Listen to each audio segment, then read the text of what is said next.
5, 4, 3, 2, 1. The podcast will start. The Porsche Sport Podcast, powered by Porsche Centre Leeds. Test drive the new Porsche Taycan and experience soul electrified.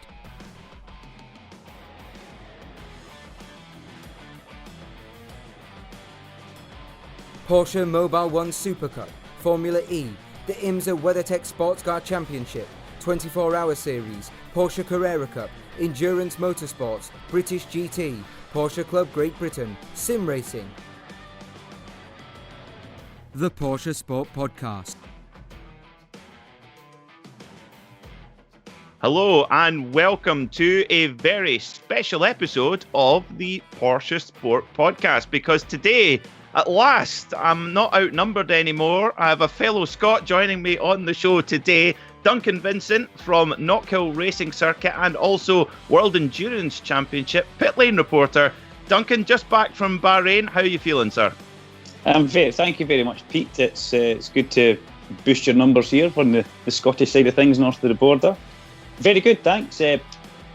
Just going through a little bit of isolation, quarantine on the return, but everything going really well, and yeah, a great event, good fun. And I've come back to not bad weather actually as well, which is quite nice. Left 31 degrees and come back to what is about 7 in Glenrothes and Fife just now, so all good. 7 in Glenrothes is not bad. That's doable. That's doable. Now, of course, heading out to, international travel right now is a bit of it's an unknown for a lot of people at the moment. How was your experience flying out to Bahrain from Edinburgh and then coming back as well? How was the experience of that? It was a journey. I'll put it that way. I was meant to fly Edinburgh to Heathrow and then Heathrow to Bahrain, but the last minute, or I think three or 4 days before, unfortunately the flight got cancelled, and it caused a whole heap of problems for a whole lot of people. So then my flight took me a kind of a roundabout the houses way. So I originally went from Edinburgh to Amsterdam. Had a nice little layover in Amsterdam, Charles de Gaulle, and Paris to Dubai on the way out, and then Dubai to Bahrain. So it was interesting.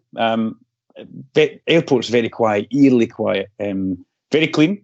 Planes were lovely as well, but just really strange, when you go to an airport. I took some pictures of Edinburgh and I put it on my social media. I couldn't believe it. There was only about 7 of us in the airport, and I think there was only 8 flights went out of the place that day. And as you know, Peter, it's quite a busy little airport in Scotland, Edinburgh. So yeah, the travel on the way was fine. The travel on the way back, I took the same route on the way home, and I got in at 10:30 on Sunday night after leaving the racetrack. I don't actually know when I left the racetrack in the other time, to tell you the truth. So it was straight after the race, I do know that. So it was a fair bit of travelling, but yeah, all good, all safe, back in one piece. And of course, you had a bit of a bad influence travel partner as well, at least from Paris onwards. You and Alan McNish up in business class, lording it. Tell us about that. Yeah, that was pretty special actually. Can't remember much about the flight, to tell you the truth. It was a very, very quiet flight for me, lying horizontal. But yeah, we flew Emirates on the way there, and in business class on the 777-300. Wow. I mean, it's nicer than my house. It really is. Sensational bit of kit. And yeah, it was really nice. It was good fun. And we had a good chat on the way out about the races and the up-and-coming stuff. And yeah, all good. Bad influence guy. Good guy. Yeah, absolutely. He is a good guy. Now, of course, you've been with the World Endurance Championship for a couple of years now as the pit lane reporter, and they threw you in at the deep end, didn't they? Le Mans was the first go at it. Tell us, I love this story of how that came about. Tell our viewers about how that opportunity came about to go as the pit lane reporter for the World Endurance Championship. Okay, so I was at Knockhill. It was actually my birthday. I was at Knockhill, and Alan phoned me on my birthday, and it was really nice. He says, "Oh, happy birthday, chap." I was like, "Oh, thanks very much, Alan. Everything okay? You're not just phoning him up to say happy birthday?" And he goes, "No, actually, how's about this?" So it was 2 weeks before the first Le Mans. Was that 3 years ago? I think it was. Yeah, 3 years ago. 2 weeks before the 24-hour, and he says, "We're short of a pit lane person. Are you free?" And it was like, well, that sounds really good. The only thing is, it clashed with Knockhill's superbikes, the British superbikes at Knockhill. So, it was a bit of what do I do? So I spoke to Gillian Shedden about it, and she said, look, you can't turn that down. You can't turn that down. So on you go. So it's the first Superbikes I've ever missed at Knockhill. It was very strange not being there. But away we went over to Le Mans and met up with Louise, who was doing the other side of it. So it was myself and Louise in the pit lane. And she gave me a 5-minute crash course lesson on how the little bit of box works on the side that you wear. And then Alan grabbed me and says, come on, let's go and meet some people. And Alan knows everybody. You know, Alan McNish, obviously, is an insurance racing god. Used to race for Porsche. But he knows everybody. So he dragged me up and down the pit lane and introduced me to around about 150 people. And I didn't remember one single name. Oh, no. In one ear and completely out the other ear. It was so overwhelming. So much so that in the middle of the race, I had to go to the Porsche garage when they were doing LMP1. And I had to get an update. And I went into the garage and I walked up to this guy and I said, I was going to have a punt at his name here. He's like, are you Christian? And he goes, there's nobody in my team called Christian. I was like, all right, okay. I goes, what's your name? And he goes, my name's Andreas Seidel. I was like, right, okay. You'll probably do for a little chat then. So that was me meeting Andreas for the first time. And that happened just about in every team. But they knew I was coming after that. They warmed to me, and when I walked in the garage, they would come and speak to me. And yeah, but that was slightly embarrassing, meeting Andreas Seidel like that, not knowing his name and asking if he was called Christian. But yeah, dropped in at the deep end, Pete, as I did to you. Yeah, absolutely. Yeah, although I was put in with the Scottish motorcycle racers who were actually equally as friendly as well. I think I got all their names right, though. I hope so. Anyway, I do remember you changed a few of them. You made them sound very European and continental. Some of the guys. Yeah. A friend of mine called Callum Grigor, who Peter announces Callum Gregor, which I think he actually liked. He's kind of going with that now. So I think he's that's quite sophisticated for someone from Wishaw anyway. So I mean, when you obviously Andreas Seidel at that time, he was the head of the LMP1 project for Porsche. Now he's the team principal at McLaren. Do you know that he's a big Scotch man? Him, Zach Brown, and Jonathan Neal have a Scotch every Monday afternoon at 5:00.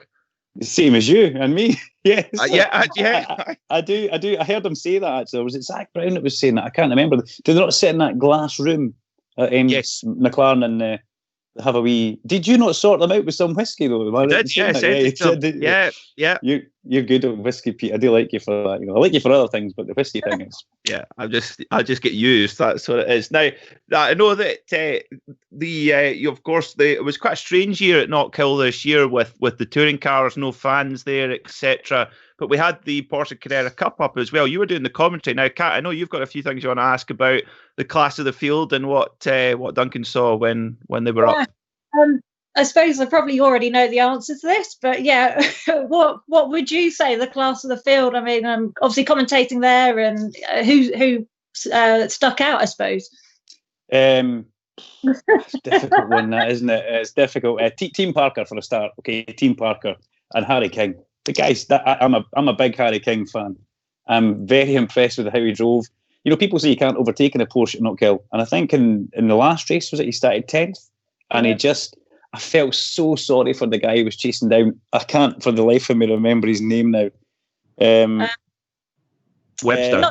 No, it wasn't Webster. There was two black cars. He was one of the black cars, and he'd done everything right. He was getting hunted down by Harry right to the last, and I think it was the last lap going into Clark. He was a bit too defensive, maybe looking in his mirror, locked up one of the wheels, ran wide, and Harry took the win. But you know, to come through the field as he did, Harry King, he's sensational. And you know, it's so many great drivers have come through the Porsche Carrera Cup, Great Britain.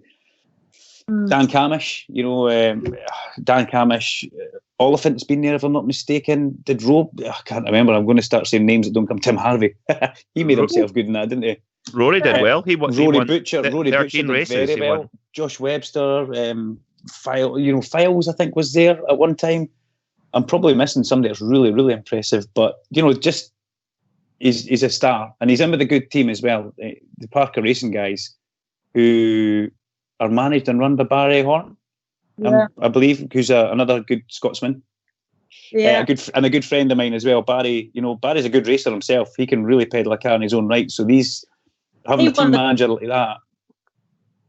he won the Carrera Cup himself, didn't he? Back in I believe he did. Yeah, back in the black and white days. That's it. And he done Caterhams as well. But having a guy that's a team manager like that knows the actual racing inside of things, it helps these young drivers come through. But Harry King, class act, very much a class act, class of the field this year. And have you seen that? Have you seen that before with any other drivers that in your commentating time? Have you ever seen somebody be that dominant at that kind of level? And it reminds me very much of Ash Sutton, actually. He's got that kind of thing. He's got that kind of mojo about himself. John Cleland highlighted Ash Sutton to me 3 years ago, I think, and he said, "Look, he's going to be the real deal." And I thought, okay. I think it was before his first championship, actually, and I was like, I went with it. And John Cleland obviously had an eye for talent, as Peter does as well. So Harry King, pretty much like he's got the same kind of speed as Sutton. I'll say that. Whether it's difficult to just think on the spot, isn't it? Who else has dominated championships like that? It's so difficult to think. Yeah. But I hope he can stay in the Porsche family, and I hope he can. I hope they don't want to get rid of him. They want to try and kind of snare him and keep him. Absolutely. I think they're going to find that very difficult to keep hold of him, to be honest. I think there's already been a lot of proposals, and he's meant to be doing Carrera Cup again next year, but I think there's a lot of talk about pushing up to Super Cup, because obviously he's done so well and been so dominant that he really does need to move forwards, really. So I think, Porsche need to run with him, really, and try and get him up through the ranks as quickly as possible to keep him happy, really, and keep him going. Well, his stock value is very high right now, so that's important for Harry. Having been so dominant in what he's done. If he does go Super Cup, I think he could do the same. So Porsche need to have their eyes open about that. And Nick Tandy was the same. He comes through and done that. Peter, correct me if I'm wrong. Yeah, he did. Yeah. Mm-hmm. So he's another one of them. Thing is, Porsche have got that many good drivers on their books. You look at GTE Pro, and they've got all these other guys that they can just plug and play. Look at the IMSA thing; that's coming to an end. So all those drivers out there, where are they going to go? What's going to happen with them? So you can never have too many good drivers, but they certainly need to have a look at Harry, especially his age. It's a great thing it's got going for himself. Absolutely. It's an interesting one, isn't it? Because Porsche have got so many established drivers, so many that have got so much success. And of course, the one thing that is quite interesting is, did you hear anything when you were out in the WEC paddock, Dunk? Because obviously his credentials, I agree with you. I think if he went to the Super Cup, I think the result would be very much the same. But winning in the Super Cup and winning at the 24 Hours of Le Mans, for example, they're two quite different disciplines in my view. And I think the only reservation I would have, I'm interested to see if this is shared in the paddock, is that does he need to go and prove himself? A bit like, say, for example, Larry Ten Voorde has had to do, is had to go and work his way through the GTE AM categories, racing with customer teams. Do you think that might be something that we could see him doing next year, perhaps?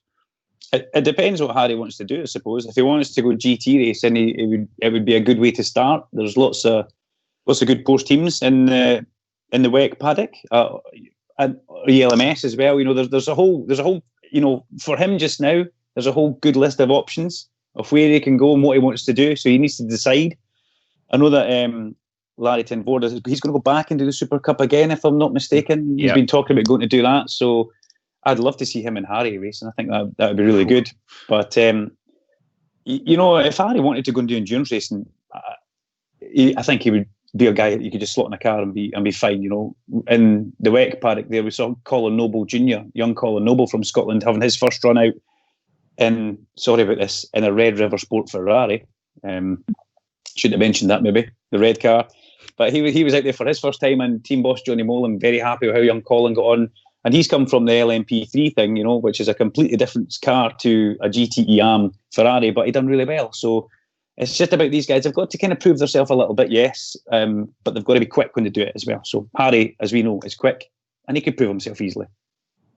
Absolutely, no, I totally agree with you. Well, let's change speed a wee bit. Let's talk about Knockhill. Let's be really selfish here, Dunk. Let's talk about. Will I go and change my t-shirt? Yeah, you have to put a different shirt on, different hat on. Now, you've been at Knockhill a long time. Just give us a bit of a summary about your kind of journey from at Knockhill and some of the highlights. I've worked at Knockhill for 24 years now, so it's quite a long time. I started there very young. Obviously, I'm not that old. I don't think I'm that old, but I started there. And what did I start doing? I started doing bins and bogs. There you go, as everybody does, and strapping people into race experiences. And from there, became an instructor, an ARDS instructor. Worked my way up to being an S-grade instructor, and then they were short of a commentator one day. I don't know how it happened, but they were short of a commentator, and Gillian at the time said, "Do you fancy a shot? Do you fancy having a go at that?" I'm working alongside Gary Stagg, and I said, "Yeah, that sounds pretty cool. It sounds like a good gig."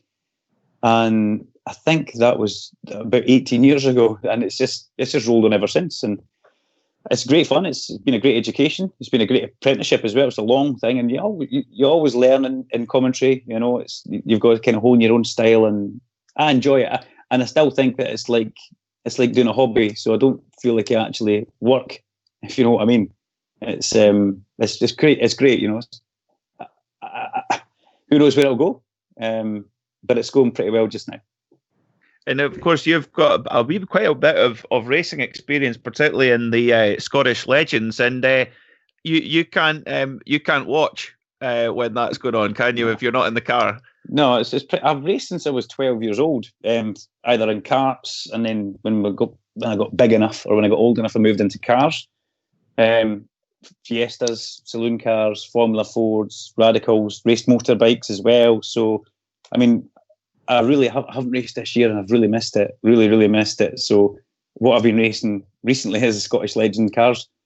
So when they're having fun, it's pretty hard, you know. You know, you're watching the guys that you battle with every other week having fun, and you kind of left sitting there. But I got a microphone, so I suppose it's not too bad. But yeah, good fun, great.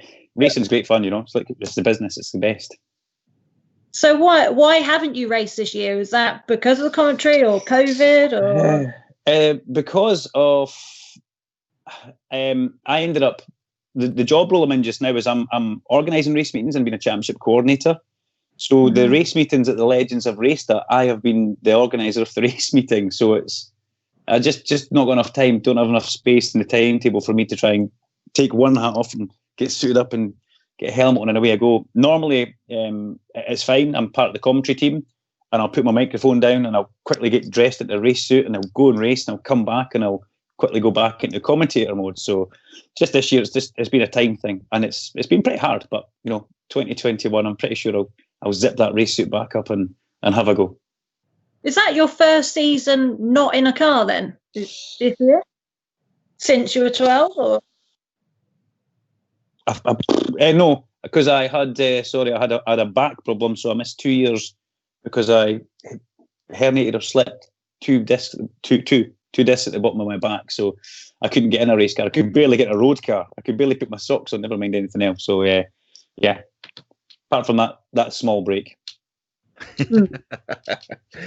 Well, let's go back to World Endurance Championship, Duncan. I know you spent quite a bit of time with the eventual race winners, Kevin Estre and Michael Christensen. What were their feelings? Were they happy to kind of get the monkey off their back after the real disappointment from Le Mans? Yeah, but they were very worried because the 91 car had saved some tyres, so the Bruni Elite's car actually looked like they were maybe going to steal it towards the end.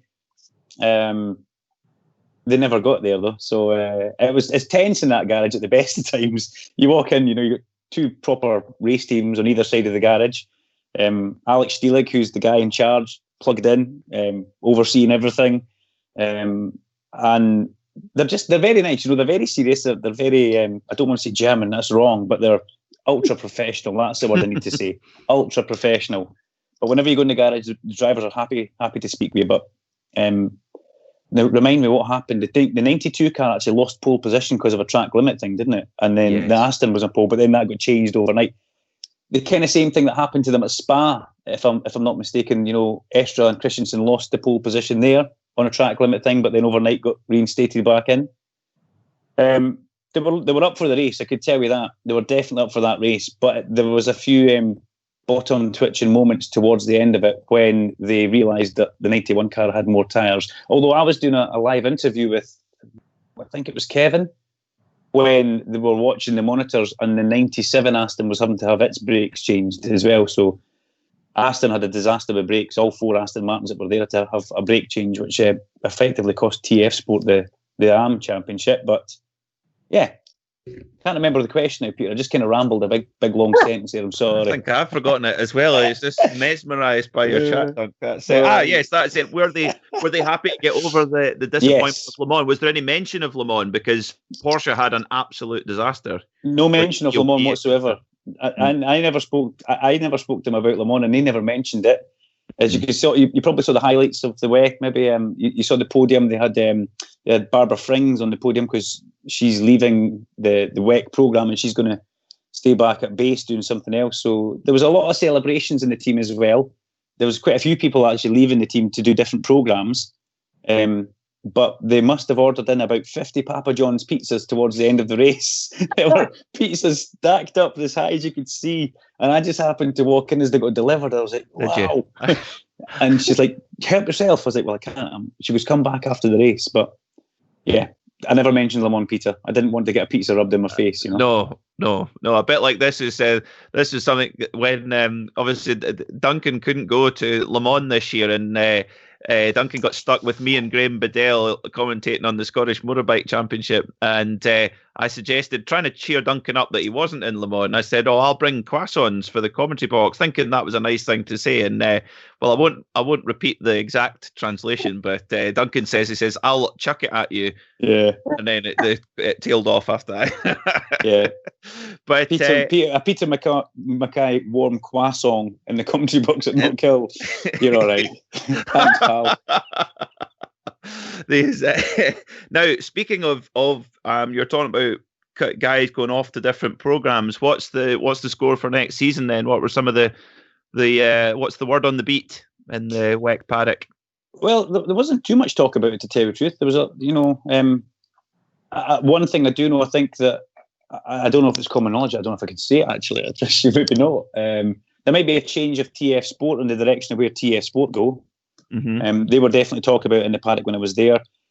There is going to be a fairly large change in P2 with obviously the driver rating system is changing quite a bit.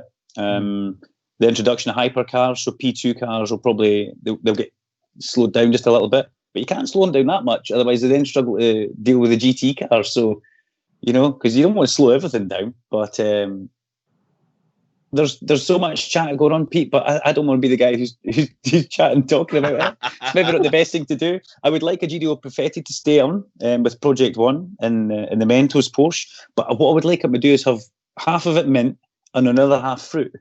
The sponsorship, like what BAR did. Yes. Yeah, I think that would be great because I like the mint ones, but I'm really keen on the fruit ones. But he's a guy who's come on leaps and bounds as well. He's getting really, really quick. Does he own Mentos then? Is that Chupa Chups as well? Yeah, the lollipops. Yeah, so they're quite a sizable organisation. They used to sponsor Jorge Lorenzo, if I'm not mistaken. They did. Yeah. Mm-hmm. Every time he got in the podium, he had a lollipop in his mouth, or a Wowie pop. Whatever. Depending how you say it. Yeah. So that's what GDO comes from. So pretty cool background. Sweet. Absolutely. Now, heading towards the end now, Dunk, Knockhill 2021. What are some of the highlights on the calendar for next year? What are we going to be getting our hands dirty with? We will have the Superbikes, the British Superbikes, and the touring cars will be back, the BTCC. What else are we going to have? I believe the McRae Rally Challenge, which was postponed from 2020. It was meant to be October 2020, will happen in 2021 at some point. Which will be a good one. Did you see going off piste a little bit? Did you see the McRae thing on BT Sport? Yeah, I didn't see it on BT Sport, but I saw it on the WRC channel. All right, okay, yeah, pretty good, very impressive thing. Did you see it, Kat? The McRae? I didn't actually know. I didn't. Go and find it, Kat. You'll love it. It's really good. Really good. But that will come back to Knockhill. We'll have Superlap Scotland, we'll have SMRC, we'll have KMSC bikes, all the normal local stuff.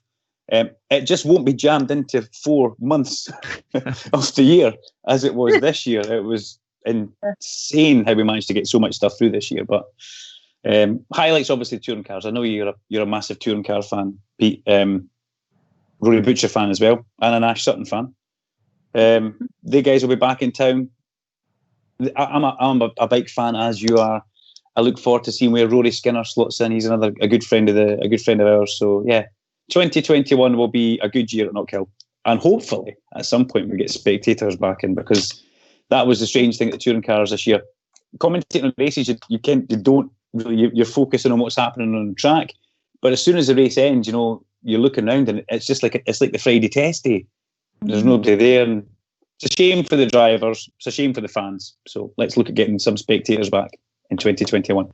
Yeah, absolutely. I mean, I think it's been, for motors racing in general all over the world, but the thing that's amazed me, obviously, in my early time here at Knockhill commentating, is the commitment from the drivers and the riders who have got to put in a lot of their own money to go racing, and a lot of them even though they've had a kind of part season, they've still done it. And I think a lot of it's been for the kind of greater good of the sport as well, and that's at all levels as well. It's if you look at even like the touring cars, like with Jason Plato's stopped, for this year, but they've still effectively rented the car out for the car's actually been on the track, but they've kind of done that, and then they'll come back full circle. So whatever people have been able to do, they have. So yeah, it's going to be 2021 is going to be excellent, I think. Right, final question, Dunk. I'm going to put you on the spot here. This is something that we ask every guest on the show, and we refer to it as the Racing Genie question.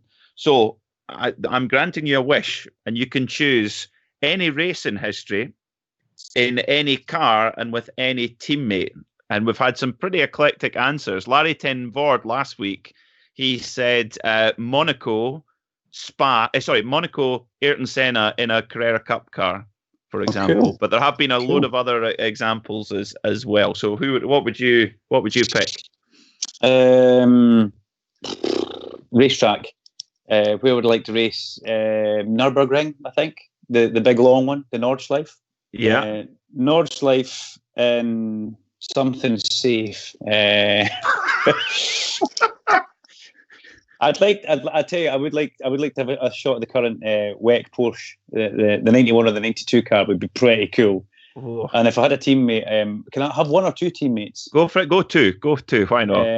I'd love to have Jim Clark as my teammate. I think that would be pretty sensational, because he's the one. And another teammate after that, well, if for two superstar drivers being me and Clark in the car, who else would we have? I'd probably keep it an all Scottish affair. I'd probably have Alan in there, actually, to tell you the truth. I'd have McNish. That'd be pretty cool. Or Dario as a reserve.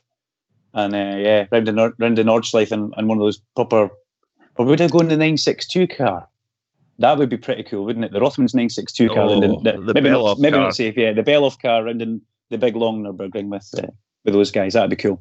And you've Dario Franchitti, the next time he's going to jab you on the ribs, because he's going to you left me on the bench for McNish. He's going to be furious with you. Yeah, I know. But you'll get over it. It's fine. You won't hold a grudge. No, you could tell him. You could say, no, you're Clark's reserve. If he would accept that, he would quite like that, wouldn't he? Of course, he's. He would be, yeah. Would be. Or maybe I'd end up being the reserve driver. That's probably what would happen. That's you and Wayne Taylor made the same. Wayne Taylor did initially choose Tom Christensen, and then he goes, "Wait, no," and he changed his mind to Alan McNish. So Alan, he's been the answer for quite a few, actually. So he'll be happy. He's good. He's good, and he likes the tonics. So, and he would probably produce some tonics where, I don't know if Darry would produce the tonics. He'd eat them probably. He'd eat them. Yeah, he definitely would eat them. Definitely would. I hope that's an okay answer then. The 962 and the Nordschleife with Jim Clark and Alan McNish. That's a thought, isn't it? It's a winning lineup, isn't it? Yeah, it's a winning lineup. Yeah, absolutely. It's who's the bronze and who's the platinum? I'll be what's below bronze? A copper. Yeah, I'm mud. Yeah. Those two guys would be way at the top, and I'm way at the bottom. So brilliant stuff. Well, Duncan, thanks so much for coming on to chat to us here on the Porsche Sport Podcast. It's been great to chat as always. It's normally us chatting away over WhatsApp talking rubbish, but it's nice to bring it to a bigger audience as well. And I'm sure many of your fans will be watching. So thank you very much indeed. Thanks very much, guys. It's been good fun. The Porsche Sport Podcast, powered by Porsche Centre Leeds. Test drive the new Porsche Taycan and experience soul electrified.